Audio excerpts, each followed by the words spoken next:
If your credit limits look like this, but you want them to look like this, I'm about to change your life. Because what if I told you that there's a proven system that took me from basic credit limits to a $65,000 limit on just one personal credit card? Look, getting massive credit limits isn't about luck. It's about knowing exactly which methods work and the ones that don't. Today, I'm gonna break down every single way to increase your credit limits, ranked from stupid easy to a little bit more advanced. We're talking about level 1 to level 5 difficulty. The best part is that even if you do level 1 or 2 strategies that I'm about to show you, you can still double or even triple your current limits. But if you stick around through all the levels, that's where the magic happens.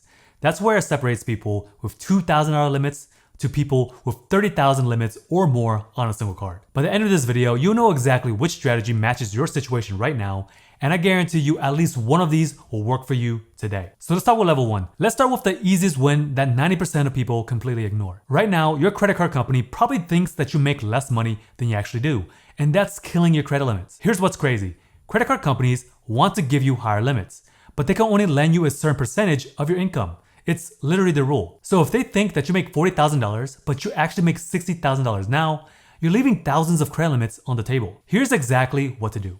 Log into your credit card account right now and click on your profile or personal information. You will see a section for annual income. Just update it. Now, here's the insider secret. They almost never verify this. I'm not saying to lie, but if you made $69,950 last year and you round up to $70,000, nobody's checking. And if you're married or living with someone, most applications ask for household income. That means that you can include your partner's income too. Even if you're a stay-at-home parent, you can use the total household income. But income is only half of the equation. The second part that most people mess up is monthly housing payment. If you pay $1,500 in rent, but you have a roommate, only put your portion, $750, not the full amount. Or if you're living with your parents that pay nothing, then put zero. That's completely fine and it actually helps your chances. Think about it. If they think that you make $60,000 but pay $3,000 in rent, that looks terrible. But $60,000 with $1,500 in rent, that's much better. Some people see their limits increase automatically just from updating this info. No request needed. But that's where most people stop. They update their info and just wait. What they don't realize is that you can actually force your increase to happen much faster. This is where you just stop waiting and start taking control. A manual increase means that you're actively asking for more credit. And here's what's beautiful. With the right credit card companies, this won't even hurt your credit score. There are companies out there that do soft pulls when you request online. To name a few, this includes Navy Federal, American Express, Chase, Bank of America, and Capital One. These checks don't affect your credit at all. You can request an increase every single month if you wanted, though I wouldn't recommend that. Now, how you request matters. Always request online or through the app. Never call unless you have to, because online requests usually gives instant answers. Phone calls on the other hand may trigger a manual review and a hard pull. Navy Federal is a perfect example of this. If you request through their app or online, it's a soft pull and is usually an instant answer. If you call in, it's a hard pull that can drop your score. Here's an aggressive strategy that works. If you're able to request how much you want, ask for way more than you think that you'll get. If you got a $3,000 limit, don't ask for $5,000. Ask for $15,000. Here's why. They will either say yes or they will counter with something like $10,000. Either way, you win bigger than if you were to play it safe. I've seen people ask for double and get double, but I've also seen people who ask for 5x and they get 4x. You literally can't lose by aiming too high. The worst they can do is, here's what we can give you. But here's the thing about requesting whenever you want. You're leaving money on the table because when you request, it's actually more important how you request. This is where you separate the rookies from the pros. Timing isn't just important, it's everything. If you request too early, that's an automatic denial. Request at the perfect time, then is an automatic approval. So here's the golden rule. Wait at least 3 billing cycles for your first increase. Then 6 billing cycles for every increase after that. Why billing cycles instead of months? Because that's how credit card companies actually track your account. So let me break this down with real numbers. If you get approved for a new card in January, count 3 billing cycles, not 3 months. That might be April 15th and not April 1st. Request for an increase on April 15th, and if you get approved, then great. Now wait 6 more billing cycles for the next one. That's around October. This is exactly what I do with Navy Federal. I set a calendar reminder every 6 months. Every single time that reminder hits, I request for an increase. I've gotten $8,000 increases like clockwork. That's how I built up $65,000 on one card. But there's one exception. If you got approved for a card with a low limit, you can sometimes call immediately. So here's the script. Hi, I just got approved for this card, but the limit is lower than what I need. I'm actually renovating my house and need to purchase furniture. I've personally turned $3,000 limits into $10,000 limits with just that one phone call. Either way, after your first increase, you have to respect the timeline. For the majority of lenders, they will increase your limits only so many times per year. Now, waiting is important, but that means nothing if the credit card company doesn't see you as someone who needs a higher limit. That's where the next level changes everything. This is where we get serious and where most people fail. Credit card companies are businesses. They make money when you use their cards. So if you want higher limits, you need to become their favorite customer. Here's a strategy that works every single time. 3 months before you request for an increase, make that card your main card. Everything goes on it. Groceries, gas, subscriptions, everything. But here's the key. You're not just spending, you're cycling. Spend $1,000, pay off $1,000. Spend another $1,000, pay it off again.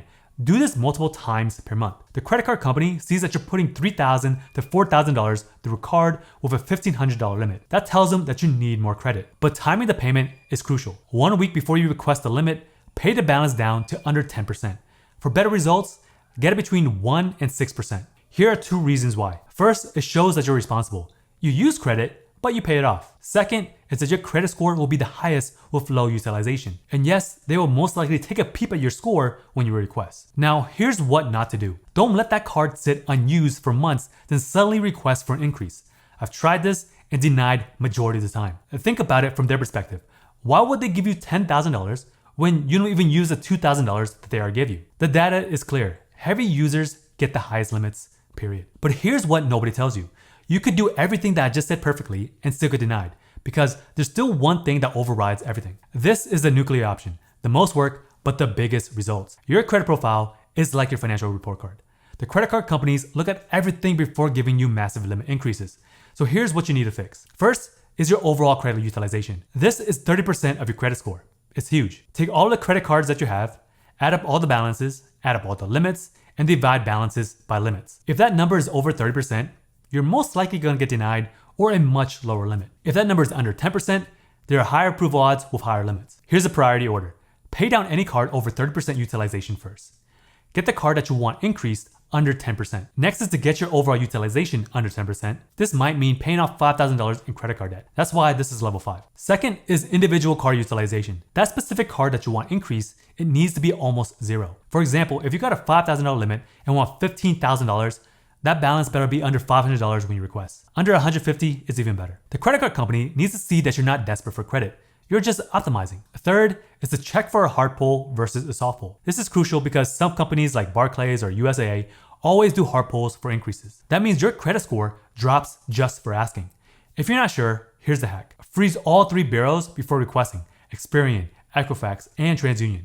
If it's a soft pull, the request goes through. If it's a hard pull, they will just tell you to unfreeze it first. Now you know without risking your score. Fourth is your adverse action letter. If you get denied, you'll receive something called an adverse action letter.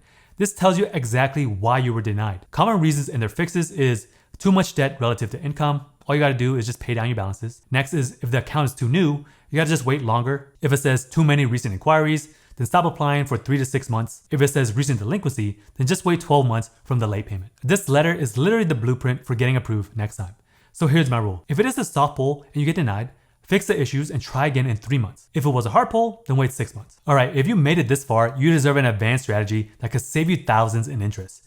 So here's the situation. If you just got approved for an amazing 0% APR credit card, maybe it's 15 months, maybe it's 21 months of no interest. You're planning to transfer some of that debt or make a big purchase and pay it off slowly with 0 interest. One problem is that they can only approve you with $3,000, but you need $8,000 to make this strategy work. Here's what most people don't know. You can literally move credit limits between cards from the same bank. This is called limit reallocation and is a game changer. So let me show you exactly how it works with Chase because they make it super easy. Say that you have these 2 cards, the Chase Sapphire Preferred with a $15,000 limit and the Chase Freedom Flex with a $3,000 limit.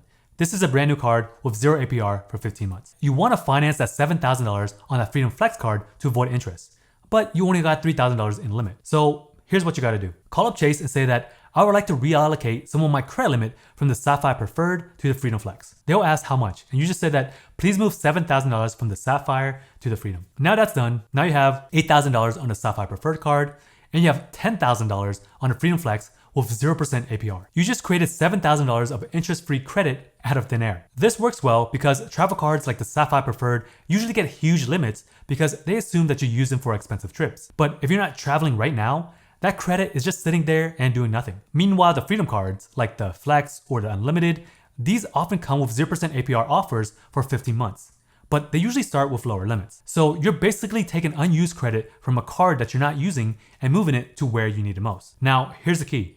This only works within the same bank. You can't move credit from a Chase card to an Amex card. And here's what's beautiful. This doesn't require a credit check, an application, waiting 3 to 6 months, any of the strategies that I just taught you. It's instant, one phone call, and takes 5 minutes. Some banks will now let you do this online too. All you gotta do is go to your account settings and look for reallocate credit limits or something similar. But here's my pro tip. Keep at least $500 to $1,000 on the card that you're taking credit from. Banks don't like that and they might close the card eventually. Also, think strategically when you do this. Do it right after you get approved for a new 0% card. This way you can maximize every single month of that promotional period. And one more thing. Some people use this strategy in reverse too. They move all of their credit to the oldest card before closing newer ones. This keeps their credit age high while simplifying their wallet. Or they consolidate credit into the cards with the best rewards for their spending. The point is that your credit limits aren't locked in stone. They can be moved around like chess pieces. Most people never learn this, they're just stuck with whatever limits they got approved for, but now you know better. Now that you know how to maximize your existing credit and save thousands in interest, let me show you when these strategies could actually hurt you. One of the reasons is that if you're applying for new cards soon, banks like Chase or Amex have total credit limits across all of your cards with them, personal and business combined. So here's the general rule of thumb. Chase typically extends 50% of your income across all of your cards. Amex typical limit is about 35% of your income across all of your cards. If you're at $50,000 total with Chase and want a new business card, having high personal limits might get you denied. I have actually lowered my limits before applying for new cards. I dropped my Sapphire from $25,000 to $10,000 before applying for an Ink Business Preferred card. I think I got approved for $30,000 that I probably wouldn't have otherwise. It's really hard to say where your top limit is until you apply and get approved to a small limit or just get denied. Another reason to avoid credit limit increases is if it requires a hard pull. Unless you desperately need the credit, don't waste the hard pulls on increases. Use that hard pull for new credit cards with a bonus instead. New cards usually give higher limits than increases anyways. Plus, you might get a $500 to $1,000 sign-up bonus. So that's exactly how you go from basic credit limits to massive ones like my $65,000 Navy Federal card. Look, I just gave you 5 levels of strategies plus a bonus hack that could give you thousands. But I need to be real with you. None of this matters if your credit score is trash. All of these strategies are completely useless if your score is below 680. If you're sitting at 650 or below, you need to fix that first before any of this will work. Click on this video right here where I'll show you exactly how to increase your score by 100 points or more. These are the exact methods that will make everything that I taught you actually work. I'll see you in that video.